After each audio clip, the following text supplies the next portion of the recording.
Hi friends, அடுத்த கட்ட நடவடிக்கை நாங்கள் என்ன பண்ணியிருக்கோம், மெஹந்தி கிளாஸில் ஜாயின் பண்ணியிருக்கோம். அதுக்காண்டி இந்த நோட் வந்து நான் ஃப்ளிப்கார்ட்டில் ஆர்டர் பண்ணேன். ஆக்சுவலி A4 ஷீட்டில் ஸ்பைரல் பண்ணிக்கோங்கன்னு சொன்னாங்க. எனக்கு இது கொஞ்சம் கம்ஃபர்டபுளாக இருக்கும் திருப்பத்துக்குன்றதுனால இந்த நோட்டு நான் வாங்கினேன். A4 ஷீட்டில் இது இந்த மாதிரி தான் இருக்கும். 80 பேஜஸ் இருக்குது அப்படின்னு சொல்லியிருக்காங்க.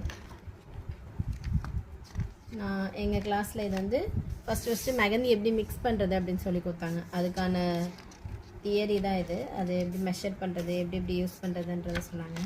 அடுத்து பேசிக் எலமெண்ட்ஸ் இது தாங்க நான் ஃபஸ்ட்டு போட்டது. ஃபஸ்ட்டு மெஹந்தி போட்டது இது தான். அதுலேயும் கொஞ்சம் சொதப்பிடுச்சு, அப்புறம் அப்படியே அட்ஜஸ்ட் பண்ணிட்டோம்.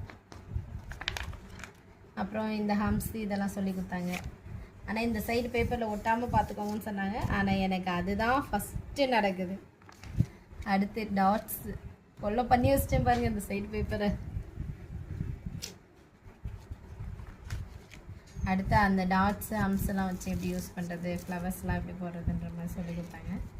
இது ரெண்டும் நானாக போட்டது. அதுலேயும் இங்கே பாருங்கள் அது தக்கி வச்சுருக்கேன். இது வந்து ஃபில்லிங் டிசைன். இதுலேயுமே பாருங்கள் நான் தான் பீட்ரூட் ஜூஸை ஊற்றிட்டேன். இதில் கொஞ்சம் அழுக்காயிடுச்சு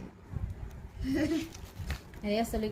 அதே மாதிரி இந்த டிசைன் வந்து நான் தப்பாக போட்டிருக்கேன். இது இப்படி வராது, வேறு மாதிரி இங்கே வரையணும் இனிமேல் தான். இது வந்து ஃபில்லிங் டிசைன் சொல்லி கொடுத்தாங்க.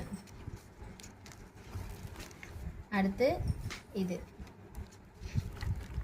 பார்டர்ஸ் வந்து இதுதான் ஆரம்பிச்சிருக்கோம். ஃபஸ்ட்லேருந்து ஆரம்பிச்சிருக்கேன். இது வரையும் தான் போட்டிருக்கேன். என்ன போடணும் நிறையா இருக்குது, நான் தான் எதுவும் பண்ணல. அடுத்தடுத்து பண்ணுற அலப்பறைகளை உங்களுக்கு காமிக்கிறேன். நீங்கள் எப்படி இருந்துச்சுன்னு சொல்லுங்கள். பாய்.